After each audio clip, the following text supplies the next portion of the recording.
শুভ নবমী বন্ধুরা। আর নবমীর দিন দেখো সুন্দর রোদ উঠেছে, ঝকঝক করছে চারদিক সুন্দর। এই কদিন তো বৃষ্টি বৃষ্টি আর ভালো লাগছিল না, আর এত রোদ দিয়েছে যে চোখটাও বন্ধ হয়ে আসছিলো। এই চারদিক কত সুন্দর না? পুজোর সময় একটু শুকনো শুকনো না থাকলে ভালো হয় বলো? একটু ঘুরবে মানুষ, নাহলে পুজো পুজোই লাগে না। ওই সারাক্ষণ বৃষ্টি বৃষ্টি। এই অষ্টমী অবধি তো পুরোই বৃষ্টি দিল। আজকে নবমীর দিন বেশ সুন্দর ঝলমলে রোদ দিয়েছে, মনটা আজ শান্তি লাগছে। তো সকালবেলা স্নান টান করি বাপের বাড়ি চলে আসলাম। সেই যে পরোটা নিয়েছিল মা দোকান থেকে, বাবা মার শরীরটা ভালো না সেই জন্য।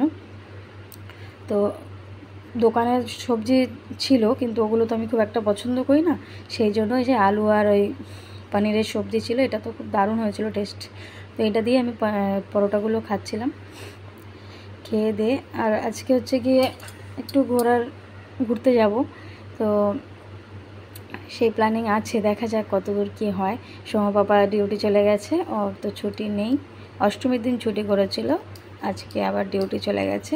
আর এই যে এটা হচ্ছে কিন্তু বিকেলবেলা, সারাদিনে আর কোনো ভিডিও দেইনি, মানে ভিডিও শেয়ার করিনি সারাদিন, সেরকম কিছু করা হয়নি। বাপের বাড়িতে আর কী করবো বলো, সবই তো মাই করে বেশিরভাগ কাজ, সেই জন্য। তো এদিকে হচ্ছে বোন হচ্ছে গিয়ে কষা কষা মাংস করে যে দিল, তাই বললাম একটু দে, আমি ভাত দিয়ে খাই, আমার খিদে পেয়েছে। এর মধ্যে সোমার পাপা দেখছি খিচুড়ি হাতে আসছে আর কি, সামনেই আর কি আমাদের ওখানে সরস্বতী পুজো হচ্ছে। হ্যাঁ, তোমরা একটু অবাকই হচ্ছ তাই না, যে এখন সরস্বতী পুজো কিসের? এটা হচ্ছে তামিলদের সরস্বতী পুজো, প্রতি বছরই এই দিনে হয়, এই দুর্গা পুজোর সময়। এদিকে দেখো কি করছে রোহন আর সোম, দুজনে মিলে খেলাধুলা করছিল।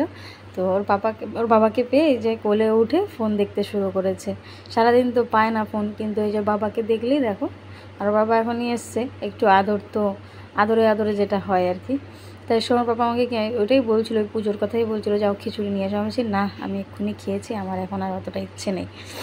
তো আমরা আর কেউ আনিনি, সোমার পাপাই এনেছিল, ওই খেয়েছে। এই যে আমার বোন হচ্ছে গিয়ে রেডি হচ্ছে। এখনও পর্যন্ত কিন্তু যাওয়ার কোনো ইচ্ছে ছিল না, মানে প্ল্যানিং করেছিলাম সকালবেলা যাব, যেহেতু সোমার পাপার মনটা ভালো নেই।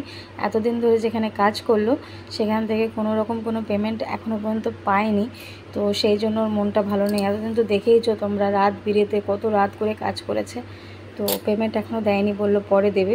সেই জন্য ওর মনটা ভালো নেই, সেই জন্য ও যাবে না। তা ও যাবে না বলে আমারও ইচ্ছে হচ্ছে না। যে আমার ছেলেকে নিয়ে আমার বাবা এই যে সরস্বতী পুজোর ওখানে একটা ছোট্ট একটা দোকান খুলেছে, মেলার মতো আর কি, যেটাকে বলে এখানকার আন্দামানের মেলা তো ওরকমই হয়, ওই দোকানপাট বসে।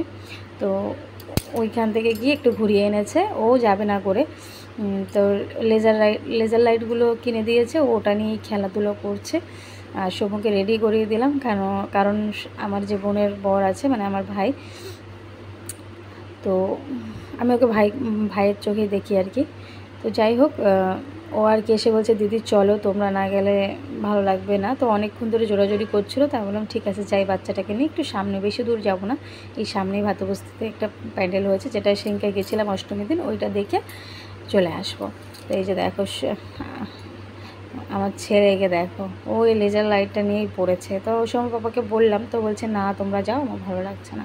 তো বাড়িতেই আছে, মানে বাপের বাড়িতে। তো এই যে বেরিয়ে পড়লাম আমি, আমার বোনের বর, ওই ছেলে, এই যে বুঝেছো, আবার টিকলি পরেনি এই কপালে, বলছে আমি তখন বড় হয়ে গেছি। এই যে হচ্ছে মা সরস্বতী, এই পুজোটাই প্রতি বছর কিন্তু এই আন্দামানে হয়।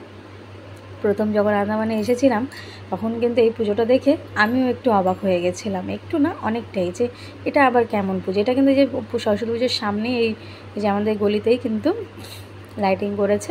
পরে আসার সময় তোমাদেরকে গেটগুলো দেখাবো, ওই সাইডে দেখো দোকান বসেছে।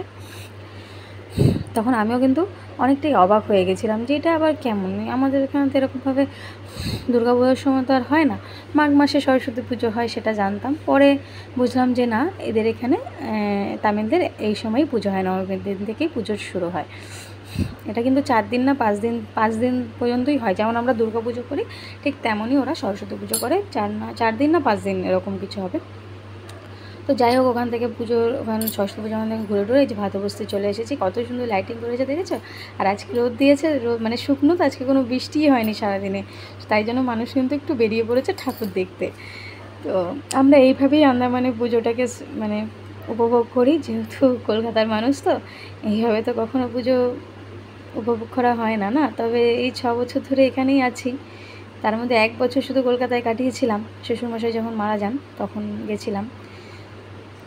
সেই বছরটাই পুজোতে একটুখানি কলকাতায় কাটিয়েছিলাম। আর এখন তো আন্দামানেই কাটানো হচ্ছে। তো এভাবেই আমরা পুজোকেও মানে পুজোর আনন্দ করি। কি আর করা যাবে, যেখানে যেমন সেখানে তেমন করেই মানিয়ে নিতে হবে, এটাই তো জীবন, তাই না? মানিয়ে নিয়েই চলতে হবে, কিচ্ছু করার নেই। আর এদিকে দেখো, সবার ভিড়ের মাঝে আমি একটু যে ভিডিও করব সেটাই হচ্ছিল না, তাই অনেক সুযোগ খুঁজে একটুখানি করে নিলাম। আর এই যে ড্রেসটা দেখছো, এই ড্রেসটা কিন্তু আমার বাবা দিয়েছে। এত সুন্দর ড্রেসটা, মানে কি বলবো, আমার তো খুব খুব ভালো লেগেছে। তোমাদের কেমন লাগলো কমেন্ট করে জানিও। তো এখন ঠাকুর দেখে নিলাম, এই যে সারা রাস্তা কি সুন্দর লাইটিং করেছে। তো এখন যাচ্ছি একটু মোমো খাবো। তো সেই জন্য এই যে আমরা সবাই বসে পড়েছি, এই যে মোমো খাবো করে। মোমো খেতে দারুণ লাগে, ভাবলাম একটু ফুচকাও খাবো, তো যাওয়ার পথে খাবো যদি খোলা থাকে দোকান। তবে এখন কিন্তু বেশি বাজে নাই, 9টার মতো বাজে, কিন্তু 9টা বাজলে কী হবে, আন্দামানে তো আর বেশিক্ষণ খোলা থাকে না সব কিছু। তো যাই হোক, এই যে মোমো দিয়ে দিল, 3 প্লেট নিয়ে নিলাম। তো এটাই আমরা ভাগযোগ করে খাবো, যেহেতু সময় তো আর 1 প্লেট খেতে পারবে না, সেই জন্য।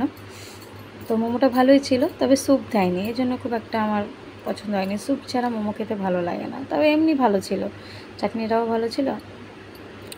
মেয়োনিজ দিয়ে, এখানে না মেয়োনিজ দেওয়া হয় মোমোর সাথে, ভালোই লাগে। আমাদের তো খাওয়া গেছে, যে ছেলে আমার খাচ্ছে, ও কিন্তু পরে আর পুরোটা খায়নি, ওর মেমি আর মেমো একটু একটু করে খেয়েছিল। আর এই যে আমার বাবা মা এসছে ঠাকুর দেখতে, তা ওরা এসছে আলাদা, আমরা আসার পরে।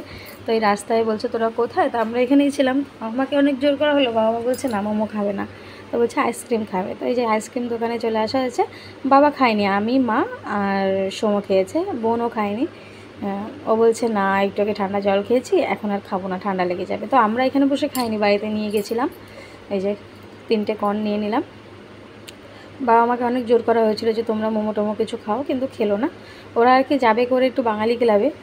প্রতি বছরই আমিও যাই সোমর পাপার সাথে, এবছর সোমর পাপা নেই, আমার খুব ভালো, মানে ও যেতে পারলো না, এটা আমার খুব খারাপ লাগছে। ও যেতে চাইলে যেতে পারতো, কিন্তু ওই যে মনটা ওর খারাপ, যে এতদিন ধরে রাত বিরেতে কাজ করছে, বুঝতেই পারছো, একটু তো কষ্ট লাগবে, তাই না?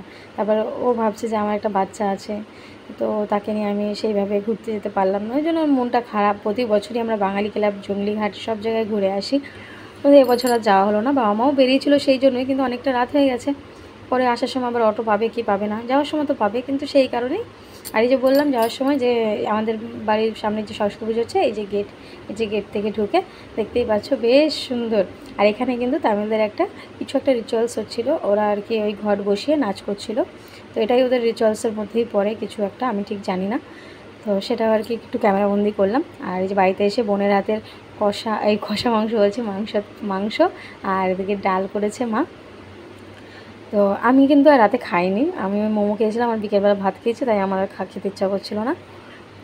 সোমার পাপা খেতে বসে গেছে, ওকে ভাত দিয়ে এসেছি, সোমার পাপাকে আর আমার বাবাকে।